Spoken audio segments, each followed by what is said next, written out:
Hello, everyone. Welcome back to the show. We have a special guest. Go ahead and please introduce yourself. I am Seosie. Great. And Johnny's here too. I am Johnny. Excellent. Perfect. Okay. Let's talk a little bit about Love, Liza, because I recommended it, and I thought that it was a good recommendation. Turns out I'm wrong. Turns out another stinker from old Rob Jabaz. No, well, I didn't hate it. I didn't hate it. I enjoyed parts of it. Performances were great and all that, and there were funny parts, but I guess just like assessing it in the end as a movie, like do I think this is a good movie? I don't know. Well, you brought up the thing about the whole thing with the letter. Oh yeah. That was a big thing that ruined it for me. The incoherent letter.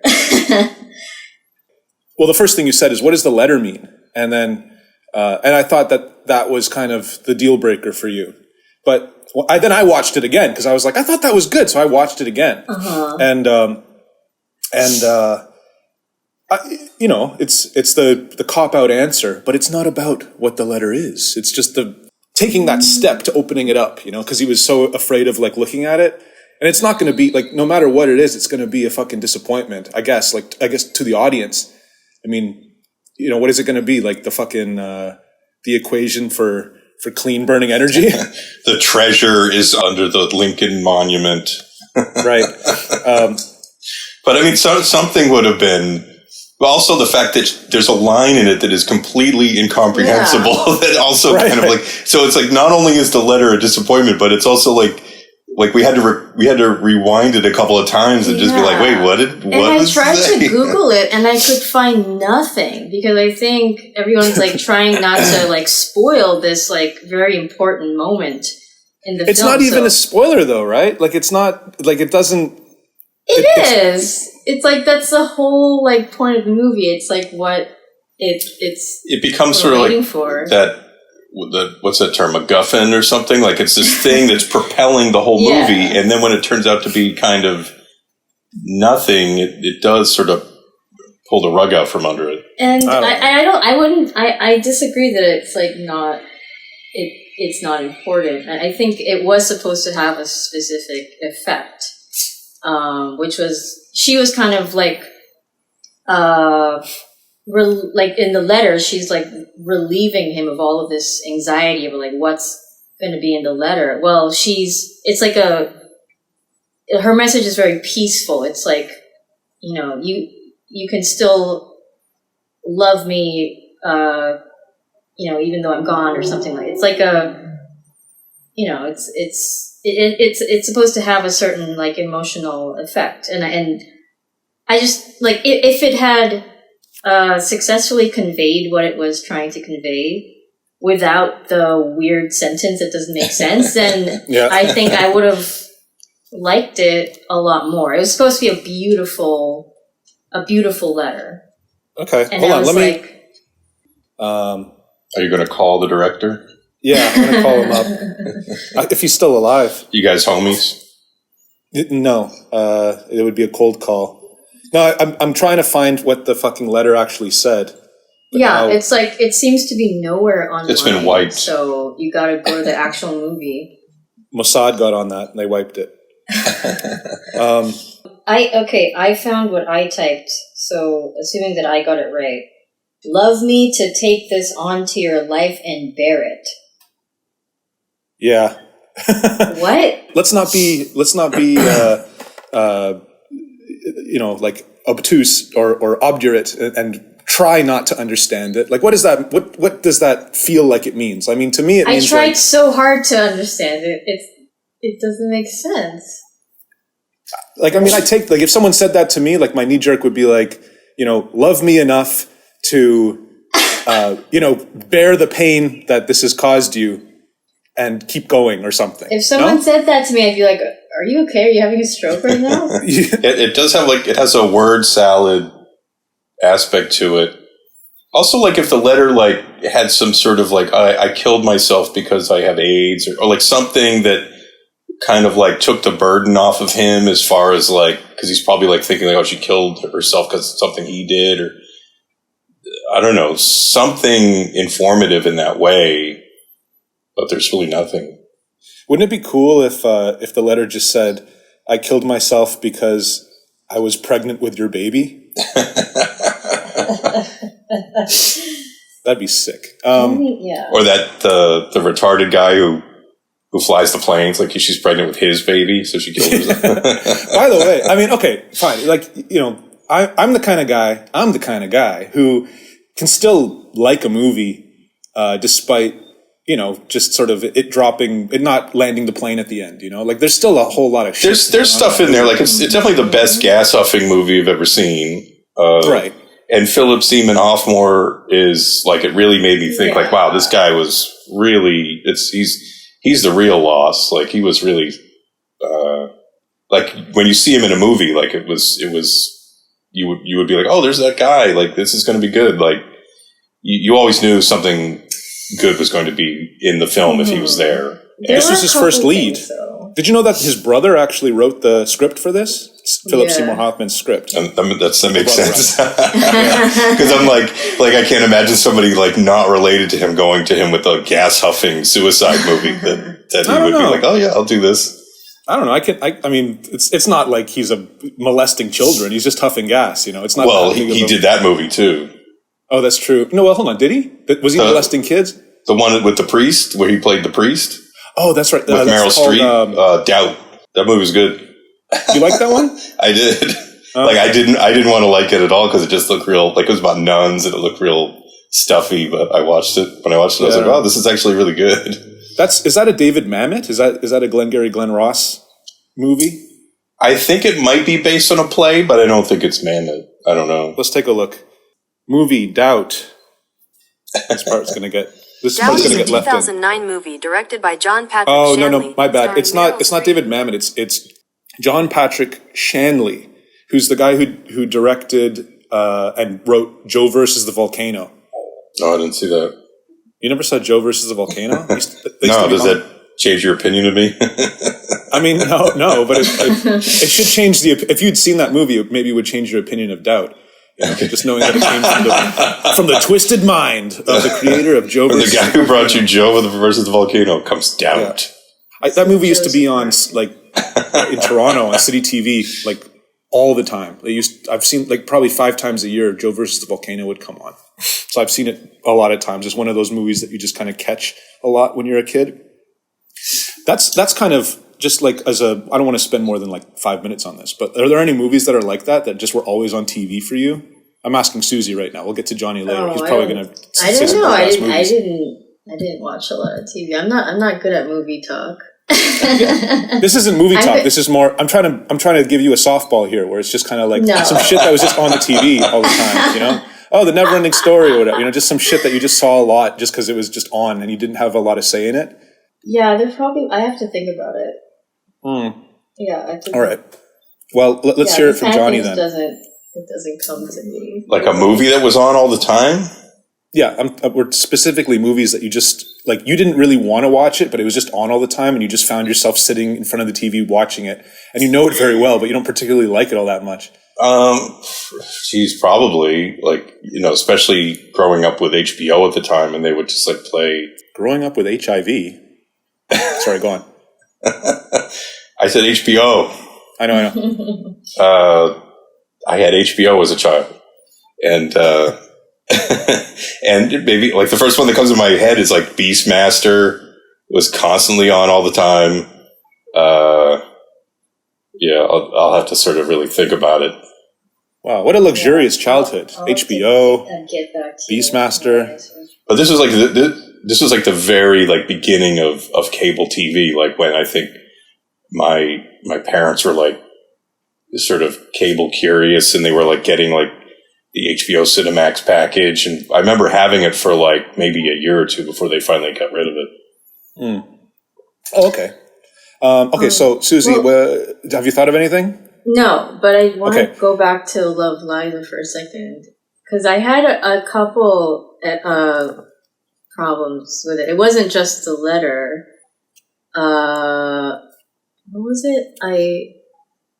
I didn't think it really made sense that the stepmother. Oh, when she steals the furniture. Yeah, when you find out it was her. The mother-in-law, not the stepmother. Oh, sorry, yeah, not step. I'm thinking of Beau Père now. Yeah, step parents. That was weird. Like we were trying to like figure out like what was the motivation for her to steal all the furniture. And it seemed like such an elaborate scam to get him to want the letter or want to look at the letter or feel bad that like the letter had been lost and he didn't look at it. And now he lost it and now he'll do anything to get it back. But it just seemed like a real, it seemed like a far-fetched scam to be able to get that to happen.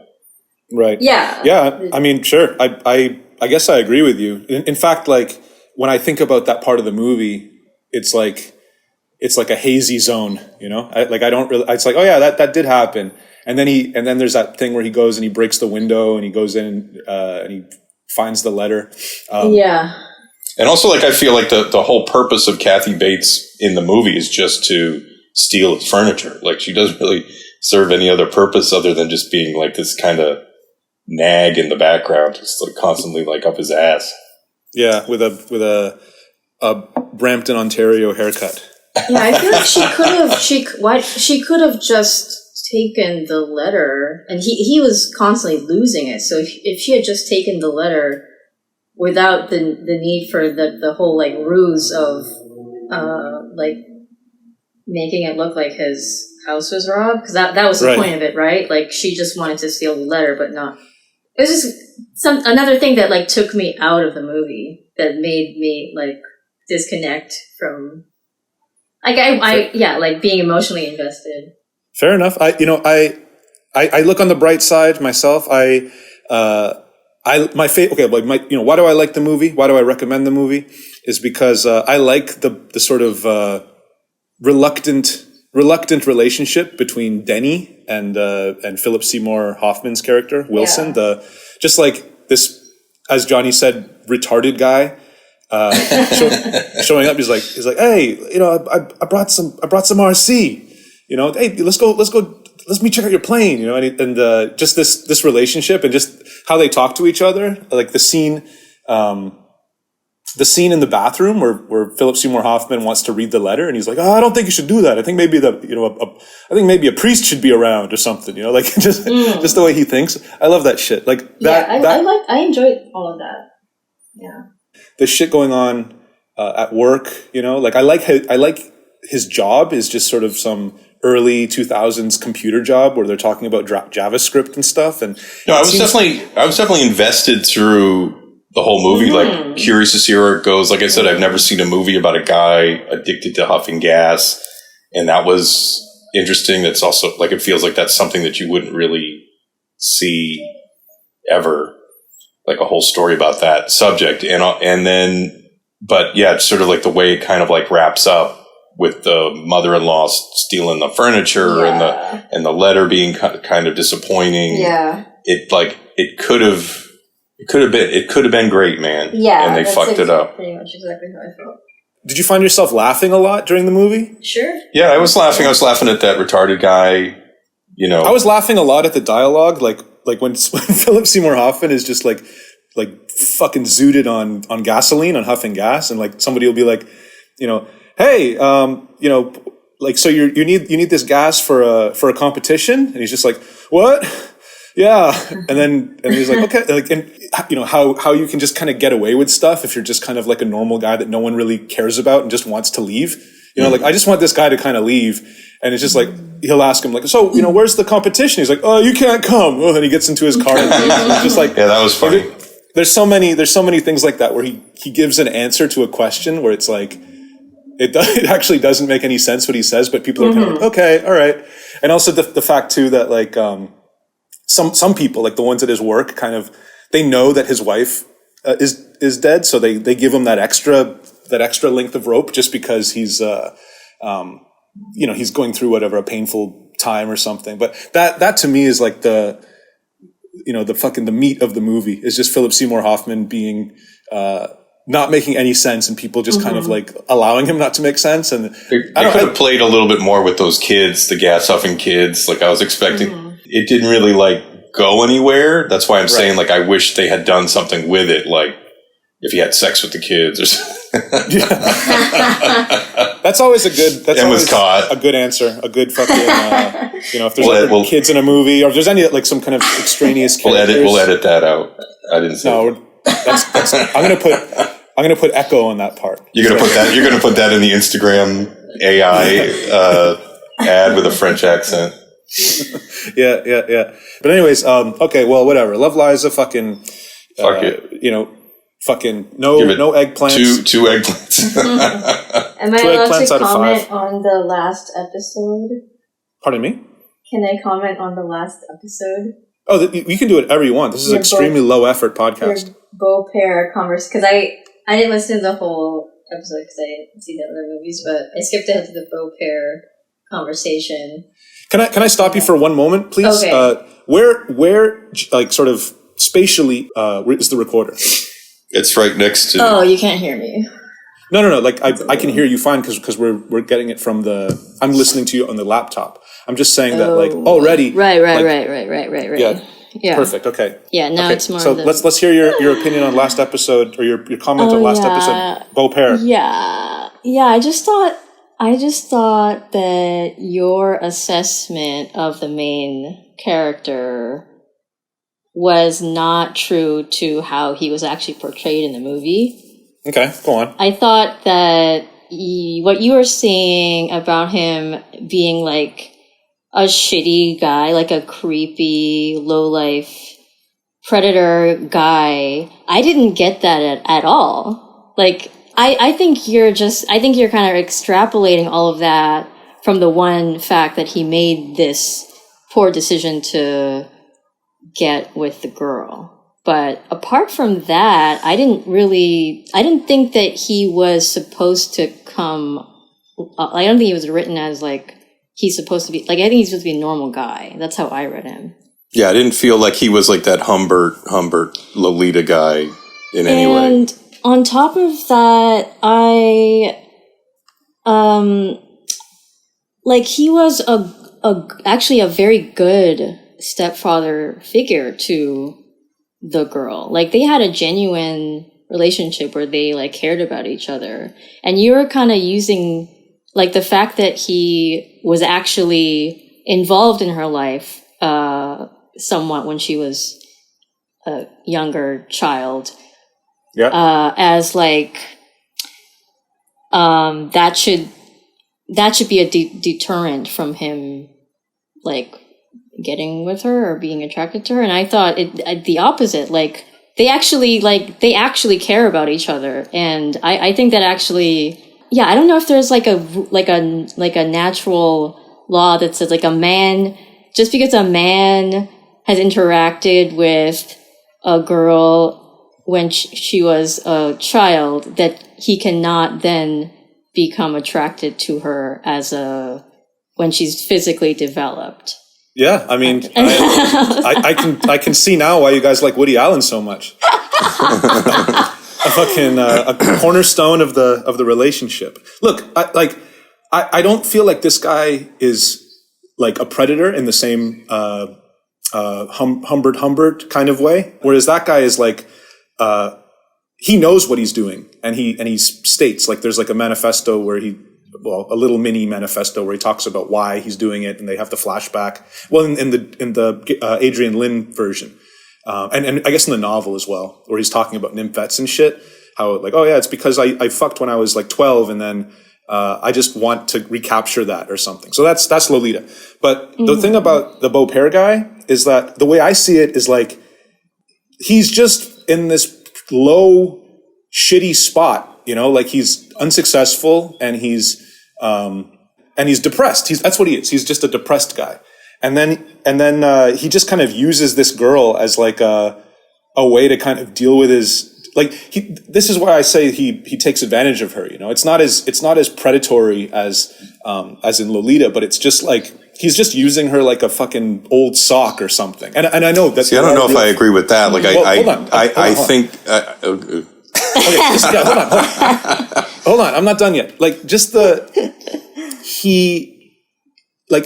hey, I'm attracted to you. I'm physically attracted. I'm sexually attracted to you. And he's just like, well, that probably couldn't happen. You know, like that, you know, if that did happen, it would be very, you know, he's never giving her a definite no. He's always kind of leaving a 2% chance that he might fuck her, which is like insane. Like that. Well, because he doesn't want to lie to her. Like, what if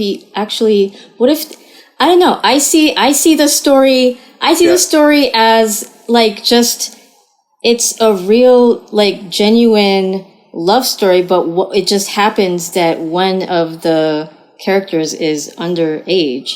You know, I try to sort of talk about that too, because I'm not like, you know, I'm not afraid of, you know, no one listens to this podcast anyway, so I'm not too afraid of like anyone coming after me or anything, but it's just like... Until we get arrested and then they play it on. Yeah, unless we have success, and then someone will go through this with a fine-tooth comb. That's why I decided to not make it video, because if something's audio, it's difficult to make something go viral. So it's like, if there's video of either of us saying anything weird, that's much more incriminating. But anyways, like, he definitely does fall in love with her, and I believe that he falls in love with her. It's not a put on. He's not lying to her. But the point is that he should realize that by doing that he's harming her. Like the ultimate result is going to be her being harmed by this, you know, unless he decides, as I said in the previous episode, unless he decides to fully commit to her and actually kind of be like, okay, well, you know, just as you said, you know, fuck, there's no rule against this. Like, I mean, obviously there is a rule against this. Like, I'm breaking the fucking law. But, you know, I do love this girl. And I'm, you know, regardless of whether or not this is right or wrong, I feel this way. And I'm going to, you know, make her the center of my life. And I'm going to make I'm going to commit to her, and I'm going to be a good companion to her. Like, that's kind of like, if he wants to actually go down the I love her route, that's the route he takes. But instead he decides to just kind of like, but you're approaching it, you're approaching the whole situation as if it was like it's a math equation. Like, well, if I do this, then this is going to happen and we'll live happily ever after. But if I do this, like, they're both swept up in very chaotic emotions, and, you know, he's a loser, but, you know, his wife just died as well. Mm-hmm. So he's really fucked up. She's fucked up.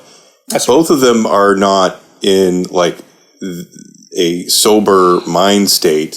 So they're both being kind of led around by these very conflicting emotions. I think he does have feelings for this girl, but also there's conflicting feelings about, like, this is wrong. I shouldn't be doing this. This isn't like, what kind of life are we going to have together if I, like, actually commit to this person and marry her, and, like, I'm going to, like, where are we going to live? Like, what is the future? What's our future going to be? Probably pretty bad. But I do love her, and I want to be with her. So, like, all these conflicting emotions are going through his mind. He's not thinking clearly. He's not thinking rationally or moralistically. So I think we just kind of have to take that as it happens. And the fact that I feel like that he does just kind of reach out for this lifeline at the end to be with that rich woman is probably the better situation for everybody. Like, he's out, she goes back to her dad. Mm-hmm. That I feel like is the better situation. She goes, I must have your touch. You know, I need to talk to you just as long as we can still have each other in our lives. And he goes, anytime you want me to come fuck you, just call me up and I'll be right there. Like, he always he keeps her. That's in the text. That's right there in the dialogue. Text. Yeah. But it's sort of. Was it explicitly like fucking, or what was it like? If you need me, I'm there for you. No, it was. I need your. Well, I mean, I'd have to. Okay, right. You know, rewind the tape, but like, okay. Well, I don't know. Even. But even that sounds like a sort of like, hey, anytime you let's be friends. Anytime you're there, you need help. Yeah. It didn't come on. Okay, listen. We can review the tape. But so you're saying it ends with him like just kind of putting her in his back pocket of like, oh, I'll fuck you, but right now I'm going to fuck this lady over here. Yes, that's how I think it is. I don't get that sense at all. I didn't get that either. I think they both consciously stepped away from each other, and it didn't end poorly for the girl either. Like the girl, she was mature enough to realize, it's the right thing for me to do to go back to my father, and she made that choice. Here's something we didn't talk about. Two things we didn't talk about. First thing is, what do you think about the sort of Casablanca-esque, like fourth wall breaking moments where he's sitting at the piano and he's just kind of like, I'm just a regular guy trying to make it in the piano business, and this is a wild life, and he's playing sort of like loose sort of jazz piano and speaking to the camera. Like what do you think is the point of that, other than just sort of like adding a kind of like what's the word, like a light LITE kind of aspect to the film? Like instead of just going 100% like heavy drama, they decide to kind of like lighten things up with him breaking the fourth wall and speaking to the audience with this sort of Humphrey Bogart and Casablanca sort of tone. Do you recall what I'm talking about? I remember that in the opening scene. Yeah, I remember the first opening scene with that. I don't remember him doing it again. He does it like at least once more, maybe 3 times. But even once is, I found to be kind of like, I like, as you're watching the movie, that's in my head, and I'm just like trying to, because I'm thinking in terms of just like, well, I guess it's sort of like, how seriously am I supposed to be taking this kind of, I guess you're getting his story. You're not getting the girl's story or anybody else's story. So it's like we're hearing like this is coming from him, and he's telling us like, hey, everybody, look, this is what happened to me. I didn't get a sense of like, wow, this makes it all sort of light and cute. It doesn't, but it seems that's. It seems like that's maybe the intention. I'm not really. That's the thing. I'm confused by it. I don't get it. But it didn't really bother me. It didn't bother me either. But I guess I can see what you're saying. But I wasn't really thinking like, wow, I wish that wasn't there. Doesn't ruin it. It's just like a piece of the puzzle that I don't get where it fits. The second thing is the final shot of the daughter of the older rich woman with the what's up with that? Like is it supposed to be kind of like, oh damn, this guy is just so attractive to young girls, she's falling in love with him, or is it supposed to be kind of like watching the mother and him have sex, like how is that gonna affect it's kind of like, here we go again. Yeah, that's what it feels like. Yeah, well, I mean, there you go. I mean, does that? I feel like that's up for interpretation. It's pretty loose. What that could mean? I don't think it means anything. You don't think it means? Well, then why put it in the movie if it doesn't mean anything? It's just a fun. It's just fun. It's just fun. It's a fun bit of business. Sometimes things are just fun business, man. When you're finishing your film and you choose the final scene, the final shot, like, I mean, of the little girl dipping her shades at the older guy, this is serious business. I mean, it is. You say it facetiously, but it's like it's saying something. It matters. It's sort of like like I don't know. I mean, I just don't know how to take it. Like, this is the next stepdaughter, but maybe they're saying it's not. This time it's going to be different. This time it's not going to be a fuck fest. Yeah, maybe. As the little girl is watching him, like, pile drive her off the side of the bed, Anyway, I don't want this show to end up in the toilet, I don't want to. See, you have fear about, like, you don't want to align yourself with this character because you're a man, and I feel like I have less of that. I guess I feel just so bad for the girl because, like, she like I said before, she just seems very smart, very like super perceptive and in touch with her emotions, and like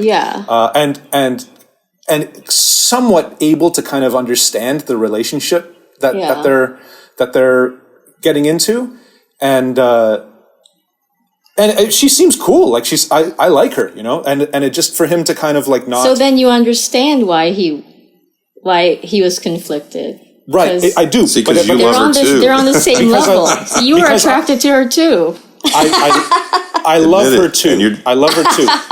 And now you're angry about it. You're angry at yourself. Oh, okay. And now I see where this is all coming from. This is the discussion you guys had before, not on camera before. Okay, I'll tell you this. We did not. When I'm thinking about like this film and thinking about kind of what he should have done, and I'll get into that also because I when I edited the recording, I was listening to us talking, and I was like, "Oh, we're totally thinking about this completely differently." Because you're thinking you're thinking about it like as a storyteller, and kind of like, well, the movie went that way, and that's what happened. Like, he didn't do this, and I'm like, I know, but I'm trying to pinpoint why I'm like. You're like trying to like save the girl, save the relationship, and it's just like, well, that's not the story. That's not. I'm not trying. What am I going to do? Jump into the fucking? No, you're having a screen? Conversation about if this was a real situation, what ought he have done? Right. So that's a different. Right. That's basically what I'm trying to say. Is like you're treating the guy as if like he's like this real dude who betrayed this girl, and it's just like, well, that's not the story. But even so, people don't like. Even if you know what the right thing to do is, if you're in a very particular circumstance, you are a human being and you're liable to make mistakes, or you follow your emotions, you get confused, you get conflicted, and you make mistakes. He made a mistake. I can agree with that. But within the context of the story, it's understandable. Right. Like, you could kind of see yourself in that position. Yeah, but what I'm saying is like, okay, so let's say, for example, like, you know, through the course of this film, me as an audience member falls in love with this girl a little bit, you know? And then I'm thinking like, and maybe that's you know, speaks to the strength of the film, you know? Like, I'm just like they do so much to just make you empathize with this girl so much. And my thinking is like, okay, so we, you know, whatever, we're having these feelings, and it's, you know, it's confusing and stuff, but like, if you love her, then you're trying to, and you recognize the situation sort of in a broad sense, like thinking beyond just like the next couple days. If you think about it in terms of like your life, I'm thinking like, what's the best thing for her? You know, like, what's the best thing for her? And that to me, I guess, you know, is love, right? Isn't it? Like, I mean, like, that's because they present a situation that he's not in a rational state where he can sort of say like, well, you know, I really love her as a person, and I really feel like this relationship is not a good idea, so I'm going to back away. But then, like, okay, if he does that, then we don't have a movie, man. Like, what are we supposed to do? But I'm thinking more of what Susie's saying, like, kind of thinking about, like, you know, of course that we don't have a movie, sure, but like we're trying to think about this as if it's real people, and trying to think about the moral conundrum as if it were real. And the reason why we're doing that is just so that we can kind of like appreciate the movie on like a because I feel like if it was told in a way of like, this guy's a predator and he's on the prowl and he tricks the girl, and that way, like, that's a completely different movie. And I think they present a situation where we're seeing this guy in a very unique emotional pickle that he gets sort of swept up into this situation, and we can watch it and think like, oh, I can see how he got here. Like, it's not just like he just randomly did it, or he forced himself on her. Exactly. Like, we can see like, here's the situation, and and maybe that's even like related to the narration at the beginning, or the, you know, the opening thing of him talking to the camera, of him sort of like, I'm just a normal slob on the street, and guess what happened to me? And, you know, it could happen to anybody. And, you know, it's almost kind of noirish in that way. And then sort of we go through the situation, and when we see him, we kind of sympathize with him, as opposed to thinking like, oh, this guy's a criminal. We see how somebody can get swept up in this by their emotions in this predicament. One thing that, like, you know, I mean, just due to the nature of a film that can only be like, you know, whatever, 90 minutes to 2 hours long, the prolonged nature of this, like just being just living him and her in like a small house for like months on end, with her constantly trying to get into his bed. Like, I think if you think about that, like that, just constant kind of pressure from her, it's like that kind of, it's tough because it's difficult to sort of, it's difficult to communicate kind of like steady, slow pressure applied over time in film, because the only way that you can truly relate to that is to actually experience like it over like a long period of time. So, I mean, I get it. That's something that maybe is missing, but that's just like a flaw of just the medium of film or whatever. But I don't know. Like, I still just do think that this is a movie essentially about a guy who's kind of caught in his lowest point, and then there's a confused girl, and he ends up just sort of through just weakness and depression, just like grabs onto her like he's drowning in an ocean. He grabs onto her and like pulls her down with him, and then it ends with him eventually finding another thing to grab onto, and then he casts her aside, and then that's how it works. Even the love and emotions and stuff, like I don't know. I don't know. Like, sometimes you can be really depressed and then find some rebound or whatever, and you feel like, oh my God, now I finally found her. I've never felt this way before ever, and it's like, well, I mean, maybe you just feel that way because in terms of contrast or something. I don't know. Like, I mean, I think you're applying a disproportionate amount of agency to the guy, and I don't know. I just don't. I don't know. For some reason, you are interpreting it in this specific way that I'm just not. I don't see it that way. You gotta control yourself. Of the circumstance. He's a victim of the circumstance. You can't be. Hey, I'm just a victim of circumstance.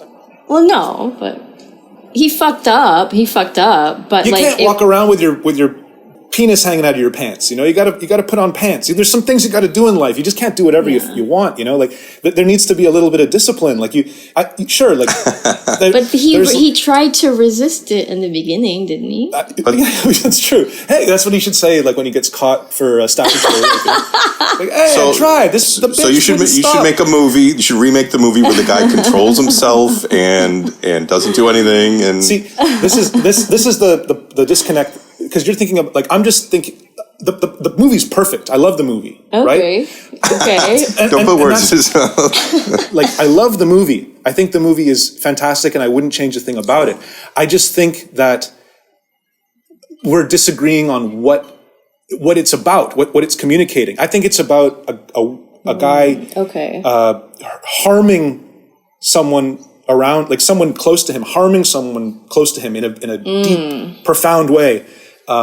Just because of his own selfishness and weakness. That's what I feel like the movie is about. It's not, it's sort of dressed up in this love story, and it feels like a love story. But when you kind of strip it away, when I think about it from that's what I'm trying to say. I'm not saying it's a bad movie. I'm not saying, oh, it would have been better if he fucking married her. Like, no, it's perfect the way it is. I'm just trying to get to the bottom of like what these characters are doing.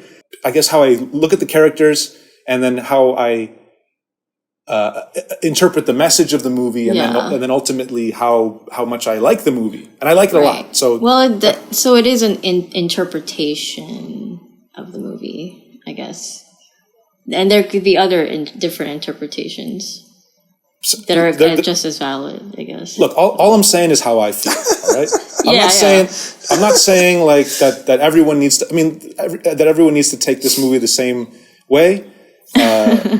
Like, I mean, just like Love Liza, right? I mean, like, I think that there's only one way to take that movie, but I think there's a lot of, like, I like that movie, more in the sense that I like, going to a buffet table. There's like as a full story, it should work. And if it doesn't work, there's a problem, but still, I still think it's worth watching. Whereas with Beau Père, it's like, I take it, it's a story about this kind of person and this kind of person and what happens, I guess I. So it's like, I feel like we're watching two different movies then. Because you're interpreting it in such a different way. So you like the movie for almost for different reasons than like. I do find the romantic parts romantic. Like, and I do find the whole situation with them to be like kind of magical, or at least it feels like, I don't know, something like that. But at the same time, there's like this under fucking pinning of pain and ugliness and harm that's going on. And it's like, I think that you're going back to when I was saying it's kind of like noir, like it has, like it's like a noir romance, because it's going to go south. Well, I think and it's also against the law. What I like about it is the like morally gray aspect of it, and you're saying it's not morally gray. You're saying you know, like exactly what should be done, and the character didn't do that, and he's a bad guy. Okay, that's a good point. And I see it as like we, like if we were in his shoes, we might have made the same fuck up. Right, and I feel like that's the point of the movie. And that, again, that's why he's sort of like the narrator of the film, saying like, hey, you know, look at this. This happened to me. It could happen to you. And that's kind of like that's kind of how he's telling the story. That's so funny.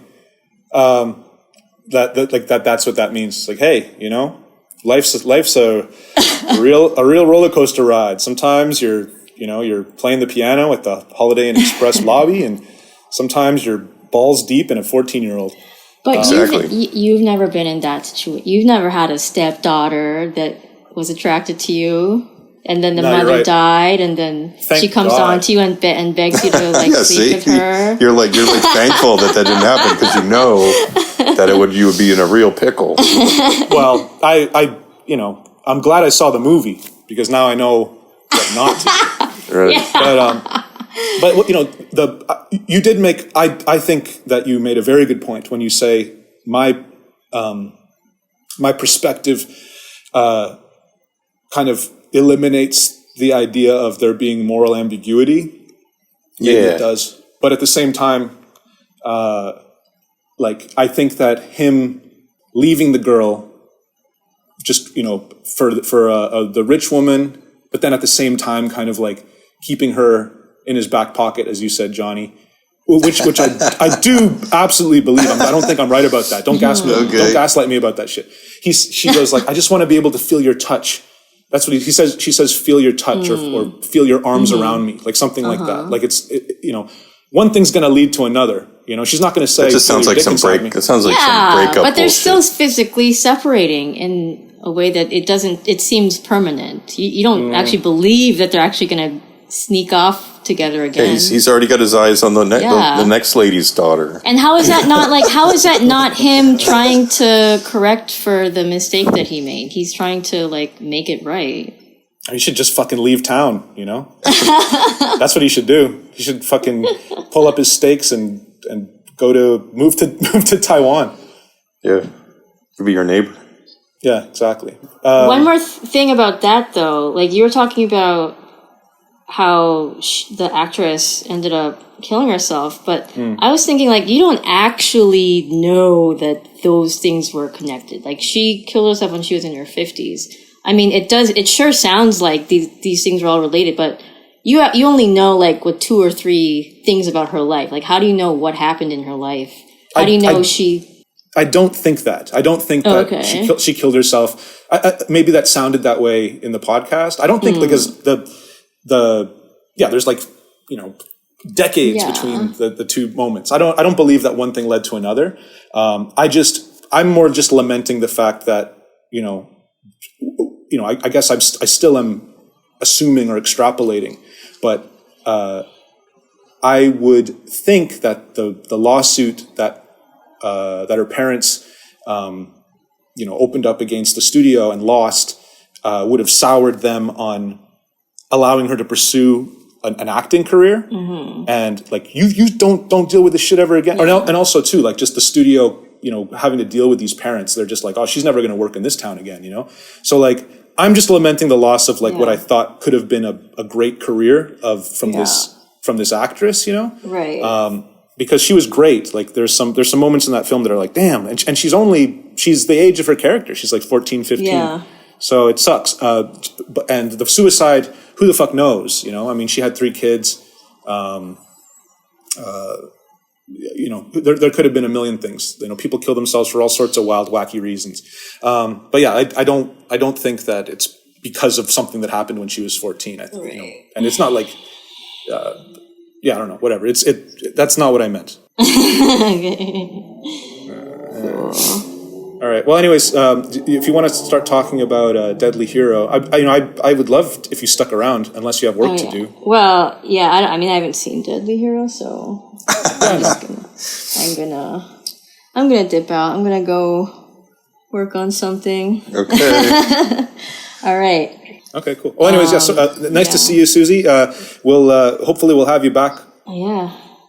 All right. Thank you so much. Here you go. Bye-bye. Bye. All right, now let's get down to real man talk. Yeah. Lovely girl you got there, Johnny. You should be very happy. Now that the ladies are out of the room. Yep. All right, so we got Deadly Hero, and also maybe we can even begin talking about Almost Human. I thought was it Barely Human or Almost Human? It's Almost Human. Almost Milan Human. Hates, The Police Can't Shoot, which is the Italian title. I watched it last night, and then I also woke up this morning and I watched it again as I drank coffee and played video games. I kind of had it on a laptop just to kind of refamiliarize myself with it. What a fine film. You know, it really does remind me of... it really does remind me of... Or it doesn't remind me, because it precedes...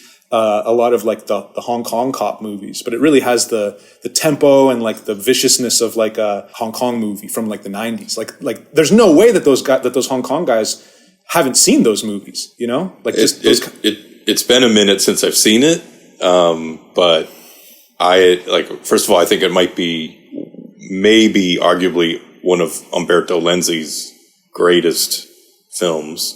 Right.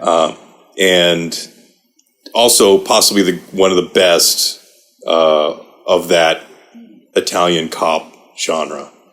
And so I remember some moments to it. You know, Henry Silva is fucking great, and Thomas Millian as the bad guy.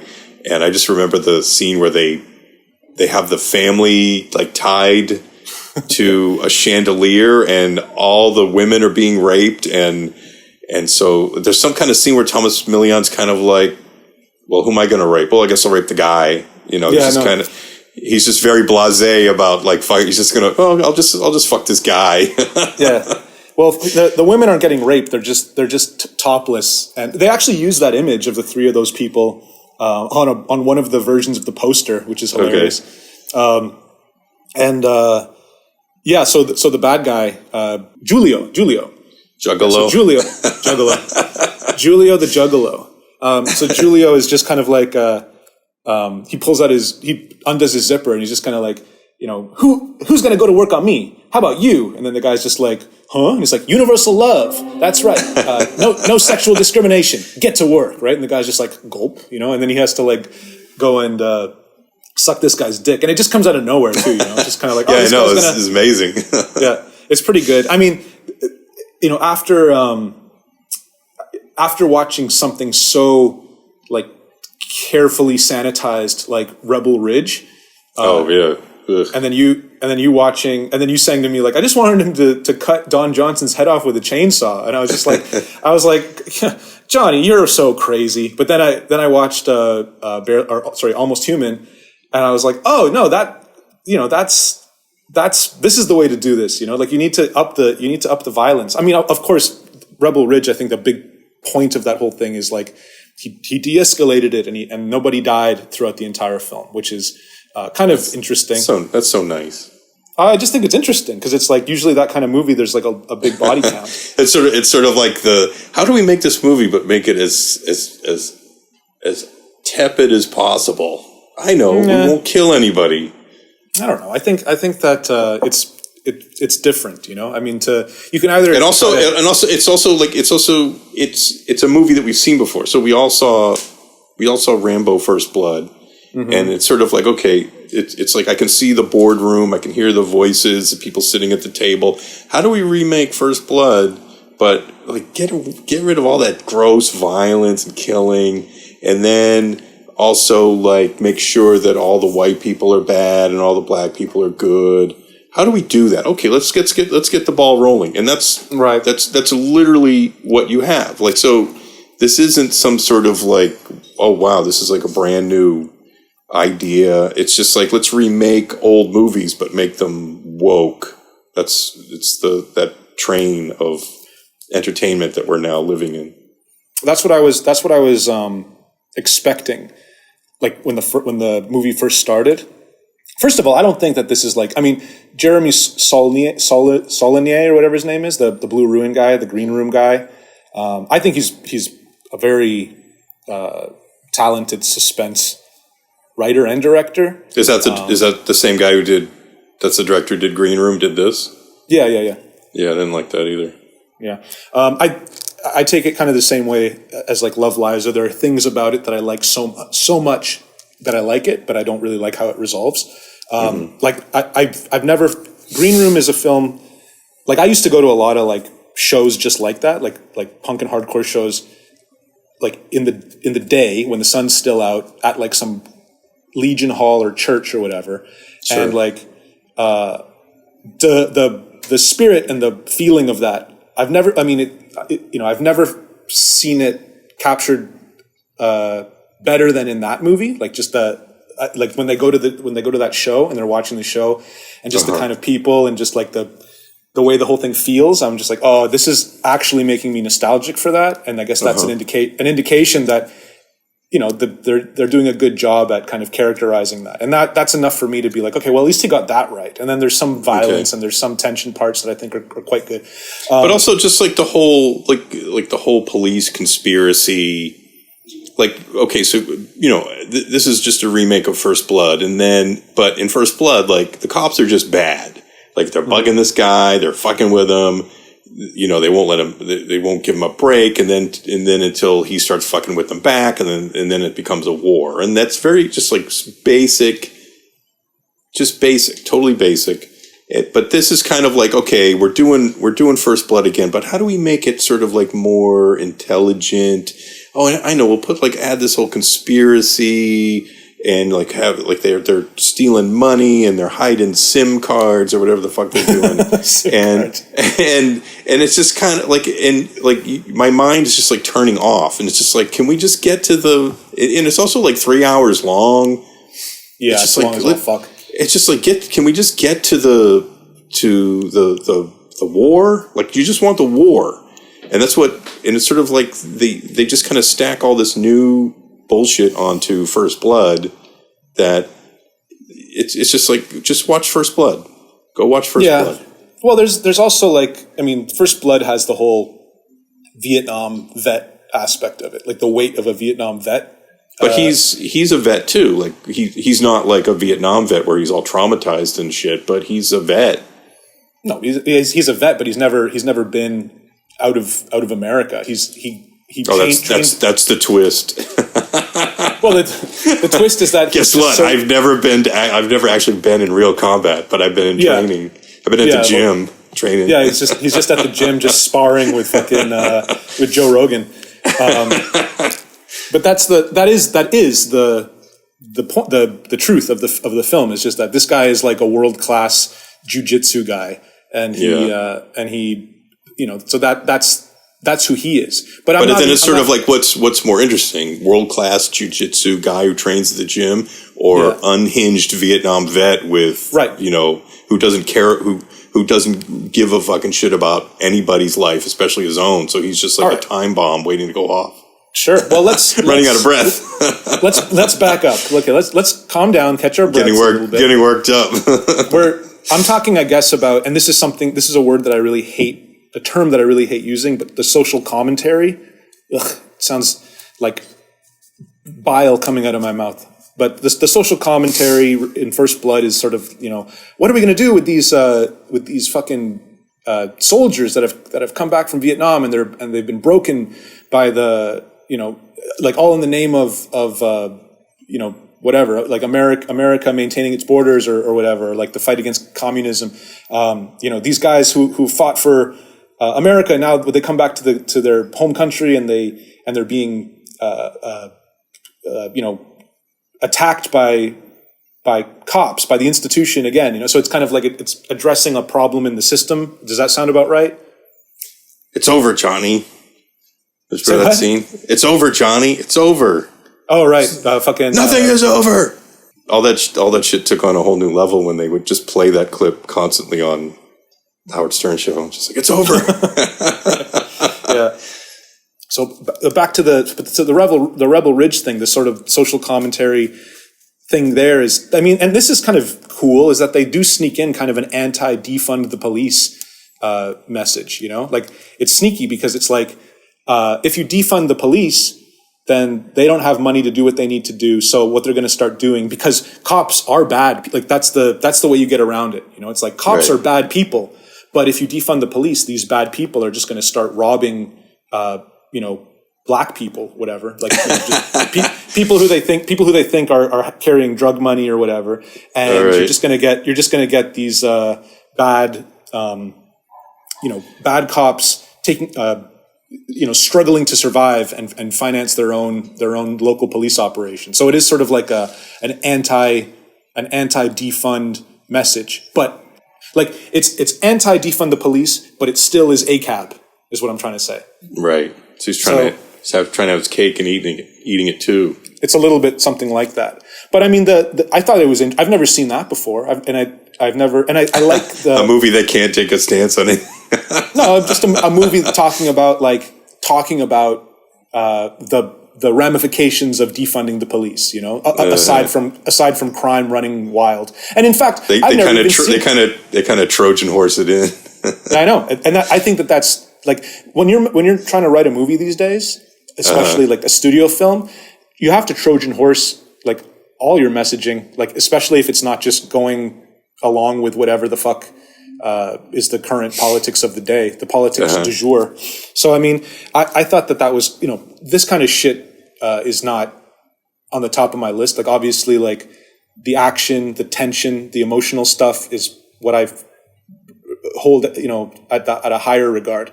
But being able to sort of sneak in kind of like an anti-defund thing, not that I really, like, I don't fucking even live in America. I don't really care too much, but it is, I always like to see the bad,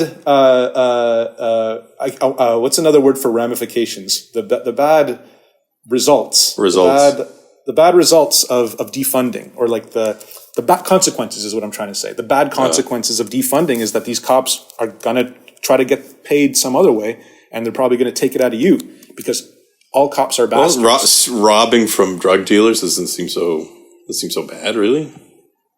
Well, but they're not drug dealers. They're just like this guy is just a regular old fucking Chinese restaurant working guy who. This is one particular situation that kind of backfired. But robbing the other criminals, like stealing their money, that doesn't seem so bad, right? Yeah. I mean, that's sure. I mean, this is the case. This is the case of this movie. Is a guy who's just trying to bail out his juvenile delinquent cousin with lawfully earned money, and the next thing you know, he's trying to go by the rules of the system. He's knee deep in nonviolent methods. It's come on. It's like if Gandhi. Was arrested by the police and had to fight back. It's not nonviolent. It's non-lethal. Oh, non-lethal. Yeah. Okay. So whatever. I like that movie. I believe is. I like it. I thought that I really respect someone who's able to put something together like that. He definitely made a movie. I'll give him that. Okay, let's get off this fucking movie. Yeah. What else do we got? We got fucking. Oh, I just want to going back to Almost Human. Yeah. Henry Silva is just so good as the cop who is at the end of his rope. He's just good in everything. Just we don't really see him too much. Like we just see him kind of like arguing with that old man who's like the boss, like the daughter who they kidnapped. Like your daughter's already dead. It's too late to save her, but we can still have justice. That's Henry Silva in Almost Human. Well, like I just watched Sharky's Machine last night, and he's not in that a whole lot either. But man, when he's in it, it's just like, wow, he's just like he's like just one of these dudes that he's on screen, you can't take your eyes off him. He's kind of a little odd looking and big head. He's always like super creepy, doing something creepy. He's always up to no good. And he's always good at being up to no good. Yeah. I really like at the end when he finally comes face to face with Giulio.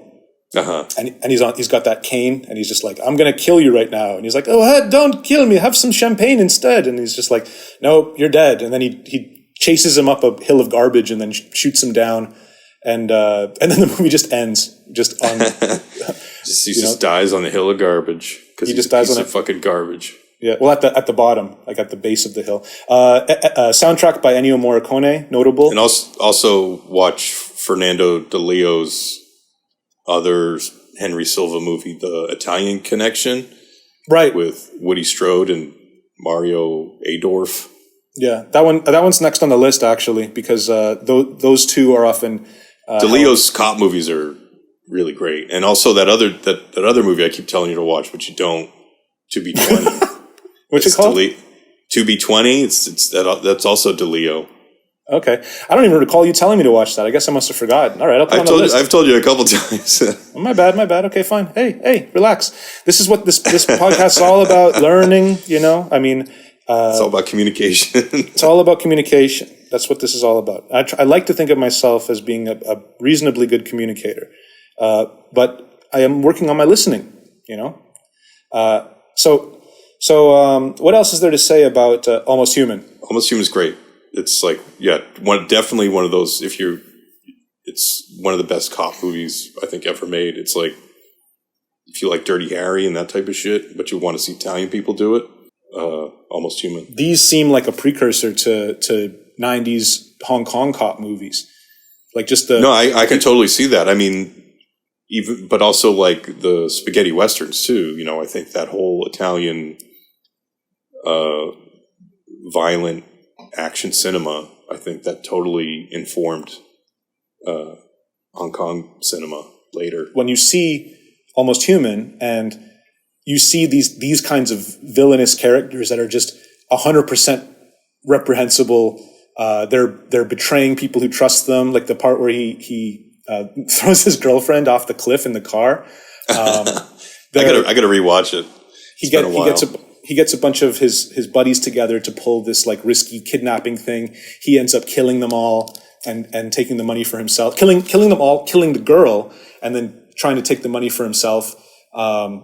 He'll sexually assault people like for literally no reason. Even when it's kind of like going against his better interest, it's kind of like, oh, okay, well, we found these people who've harbored the girl that we've kidnapped.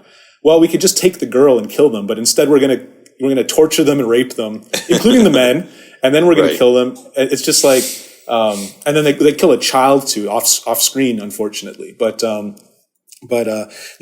guy is just such a bad guy, evil guy. And in fact, this movie was like, I think pretty universal. I guess at the time, like 1974, a reactionary movie like this would have sort of made everyone's alerts go off because of the feeling towards fascism in Italy at the time.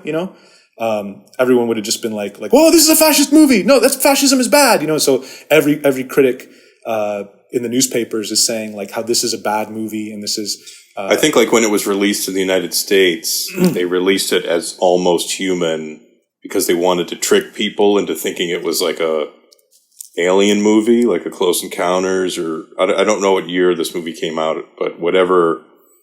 Like they wanted people to think it was some sort of alien movie. I think there might even be like a poster where there is some kind of weird creature on the front of the poster. Yeah, I'll use that poster in the thumbnail. The funny thing, it's like a sort of a weird face, and it's obviously because Umberto Lenzi has a history of horror films. So they decided, okay, well, we got the new Umberto Lenzi, but it's this fucking cop movie, but we can kind of dress it up with with this title, Almost Human, and also they have like this weird, like almost like monster alien face. That's it on the cover on the poster, and then the same lettering as the Paranoid, like the Black Sabbath EP. Oh, okay, yeah. That fragmented letters, Black Sabbath font. The Black Sabbath font. So anyhow, good movie. Recommend. Whatever. Let's move on to another cop movie. Deadly Hero, a sort of a little bit of a hidden gem, I would say. Starring a guy whose name I can't even remember. Don Murray. Don Murray, thanks. What do you got to say about that? I personally really like this movie. I stumbled upon it just like kind of going through thumbnails and seeing it and looking at the year and kind of being like, I'll bet you that's worth looking at. And also because James Earl Jones, I think that's why I watched it, because James Earl Jones was in it prior to him dying. As Rabbit Shazam. As Rabbit Shazam, yes. The sexual deviant black Israelite sort of dude. His whole presence in the film is strange. Like, there's a lot of strange shit in that movie. Like, I thought the movie as a whole was okay. But yeah, he sort of, well, I guess to back up a little bit, like there's a woman in it who, she's like the lead in the film, who is involved in some kind of theater production, musical happening thing, like experimental kind of interpretive dance, hippie kind of thing with nudity and body paint and an orchestra, like looks like probably like a 10 or 12 piece orchestra that she's conducting, and just like people dressed in body paint and dancing around nude, and like the place is always packed, like, and it's getting great reviews. It's like one of those types of things that you only see in a movie where somebody's like making like it's just sort of like, like when they were writing it, they were just kind of like, oh, just have her like doing some kind of theater thing and everybody loves it. Okay. All right. Yeah, whatever. And so that's what's happening. Like, she's clearly involved in this thing that looks like the stupidest show ever made. And everybody loves it. And so she's conducting this show, and then James Earl Jones just kind of like shows up out of the blue. He's got his tickets reserved. He gets his popcorn. He sits down. He's watching the show, and then the next thing you know, she's walking home with her cello, and he kidnaps her, drags her back into her apartment, and he's looking for something, and she's just like, I don't know what you want, and you think like at first like, oh, he's just gonna like, he's trying to get some cash and steal her TV or maybe rape her or something, but he doesn't seem to want any of those things. He wants a phone number. He wants the phone number for her father, who's an admiral in the Navy, I guess. Oh, right. And he wants the father. He seems to know the father, and he wants the father to wire him some money, like $10,000. And it's really not made clear, like, does this guy have a relationship with the father? Like, a vendetta? Is there some kind of vendetta going on here? Like, I thought that was going to be kind of explained or explored in some way, but it's not. And then, he's and just even the whole plan is the plan of like, okay, I'm going to have this guy wire me $10,000, and then he's going to drag the woman to the Western Union to go get the money. It doesn't sound like a really well thought out plan for somebody who is wearing like these dashiki robes, and he seems like he doesn't seem like a street punk. He seems like a odd,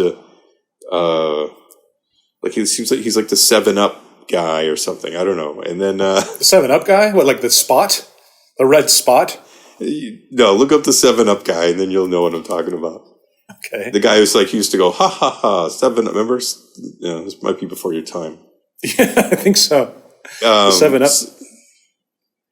There was like Seven Up guy. There was like a black 7-Up guy, I think, in the early '80s. He used to do commercials. He was like a Jamaican guy. Is it Fido Dido? No, he's like real guy. Don't joke around about this subject. I do see him now. Jeffrey Holder. So now the guy, that looks like him. Okay.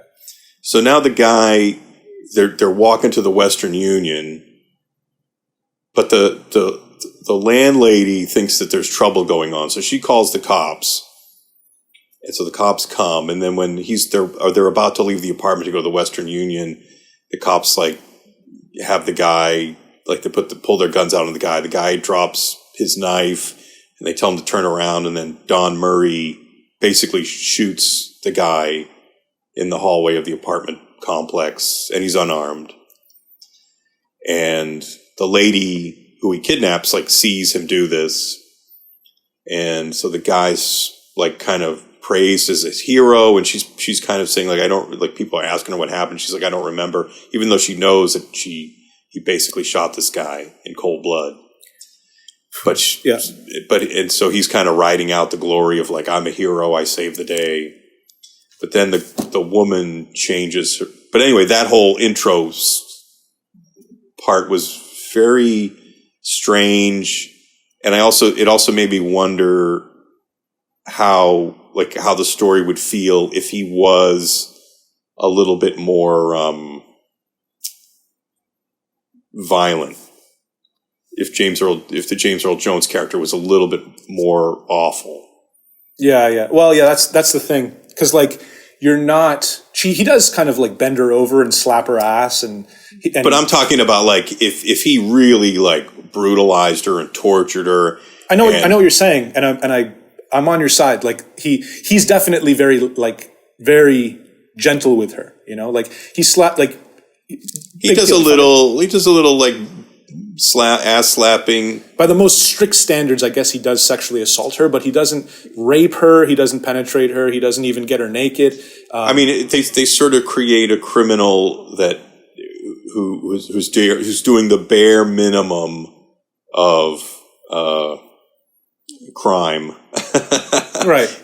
In order to create this situation where like when the cop shoots him, so when she later on feels bad about saying that she didn't see anything, she goes back and changes her statement and says like, yeah, the cop actually shot this guy when he didn't have a knife and killed him in cold blood, and I'm going to do whatever it takes because this guy's a psychopath, this cop is a psychopath, and I'm going to take him down.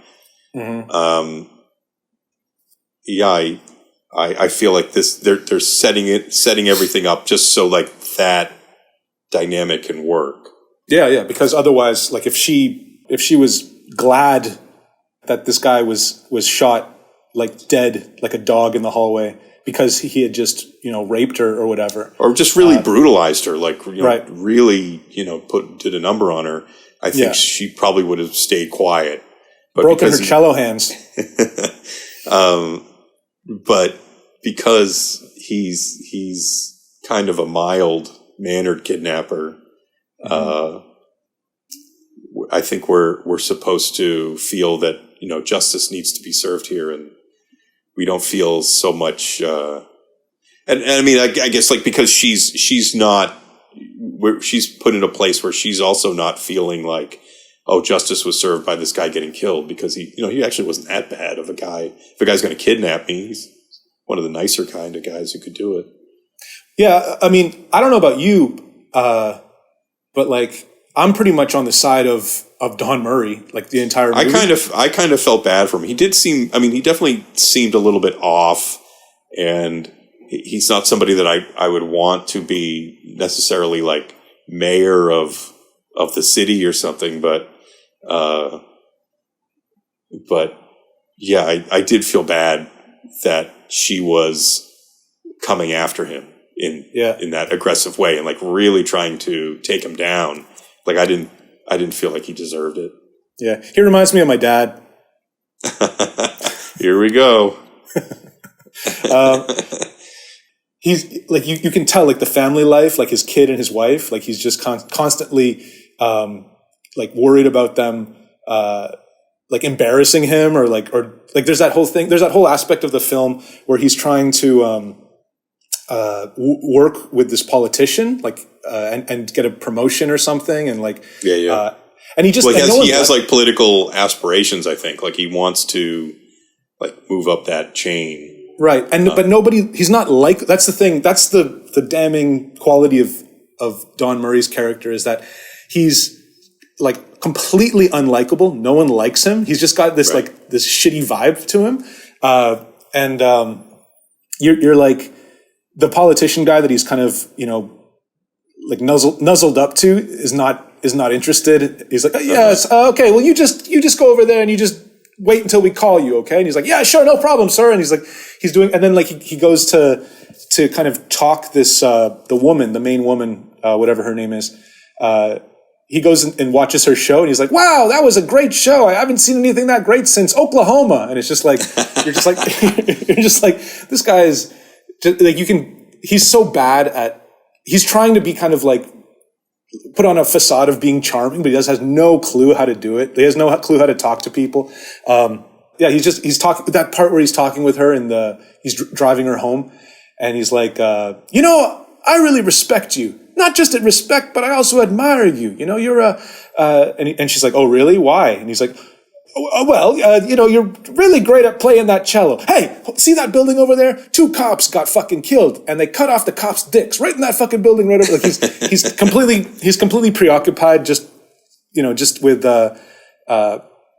murdering street scum. But he's also like, that's like he's like a real bad politician. Like he's constantly like trying to like, oh yeah, you're great. Oh yeah, why am I great? Hey, look at that over there. He's just talking to talk and he's just trying to like, fluff you up just to make you feel good, but there's actually nothing behind it. Yeah, but he doesn't even do it.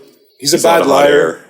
Yeah, he doesn't know how to do it. That's what I'm saying. Like he's not a really likable guy, but in spite of all that, I still felt bad for him the way that she was coming at him. Like, because I was just like, this poor son of a bitch is just like trying to, get through life.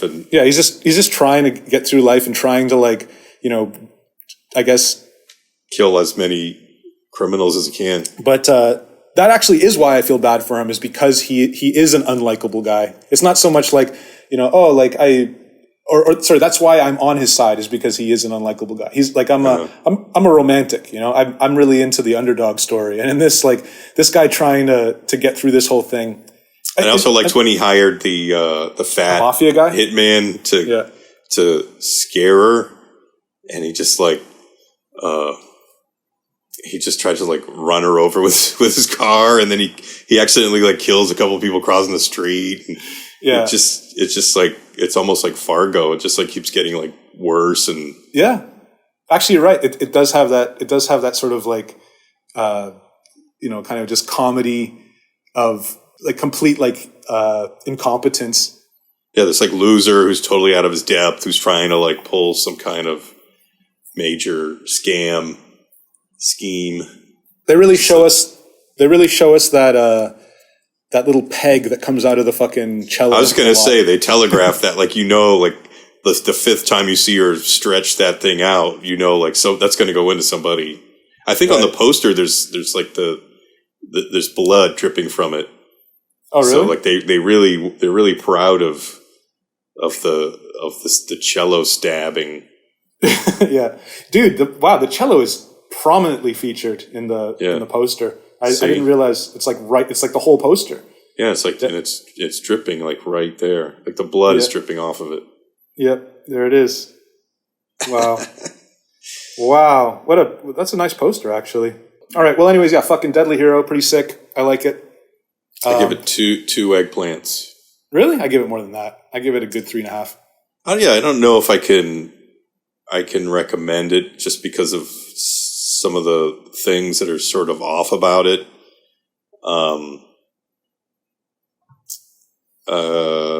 But it was interesting. It was all right. I can't believe you're going to give it 2. You're giving it the same amount as Love, Liza. I think both are flawed films. Right. Neither of them are almost human. Right. I'm just teasing you. I'm just giving you a little bit of a tease. Another thing I should say too is that like this movie came out a year after Death Wish, but it's so close together that it's like they were probably in production like around the same time anyway. So it's not like one influences the other. I wasn't feeling much of a Death Wish vibe. Not at all. Nor was I feeling like in any way the message. What was the word that you used that word that you don't like? Social commentary. The social commentary is, I think, significantly different. Yeah, no, you're 100% correct. I don't think that they're similar at all, but they are. They're talking about street crime and New York use of violence. Crime. Yeah, and you have the identical situation where Charles Bronson goes and like kills someone in cold blood, and then later the cops come and they're like, "Did you get a look at him?" And then the guy's like, "Yeah, I saw what he looked like. He looked like a good citizen," And then, but this is actually the opposite of that, because it's sort of like it's like the justice. Like we need to, the truth needs to come out. Like we need to hold the police accountable. We can't just let them roll around the streets like we can't just mow Charles down. Bronson. We can't just mow down criminals in the street. Whereas Death Wish is like, yeah, we can. Yeah. So, and which one do we remember? Like, which one has the legacy? Like, where's Deadly Hero 2? Right. So, like, obviously, because I feel like the movie really, like, we're sympathizing with Don Murray, but I really get the sense that the movie really wants you to connect with the woman, and like her being like this kind of. It's weird because she seems straight, like she seems very like straight laced, but she's like hanging out with these hippies and doing like the whole hippie theater and walking around without a bra. Yeah. And but she looked familiar to me, so I looked her up and she only did like a couple of things, but I guess she like after this was like this might have been her last film, and then she became an attorney. So she looks like that. Like she looks like somebody. She looks like a normie, straight laced person. She doesn't look like a conductor for a hippie orchestra. Hippie orchestra. So it's that makes it kind of strange. But I do like at the end, like I really wanted Dawn to blow her away, and they freeze frame on that moment. Like so you don't know if he actually does. But I was kind of like, well, you do. This movie would be great if you just heard that, like they froze it and you just heard the gunshot.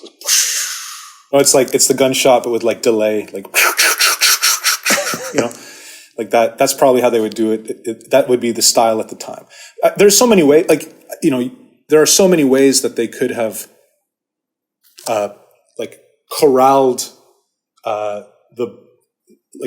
corralled kind of like favor for the woman.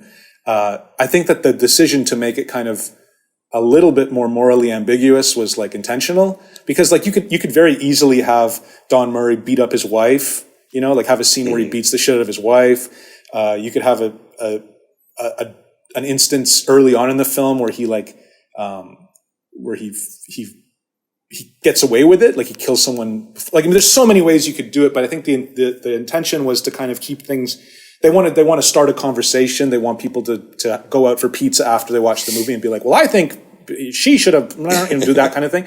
But I guess at the end of the day, like that kind of moral ambiguity never works better than just telling the audience like how they should feel. Death Wish is a good example. We'd all be better off if those goddamn glue huffing rapists we just got shot dead in the street like the dogs that they are. And indeed that's mirrored in Almost Human. Just like the villain is characterized as having no redeeming qualities at all, and we're just waiting for him to die. I'm not sure how much is it good that we talked about Beau Père so much? like, is that what people want to hear? Do we? It doesn't matter. Nobody's listening. You're right. No one's listening. All right, so I'll keep that. We can do whatever we want. So, anyways, we'll say goodbye. Goodbye, everyone. Thank you very much for listening. Okay. Talk about the beaver next time. Bye. Yep. Bye-bye.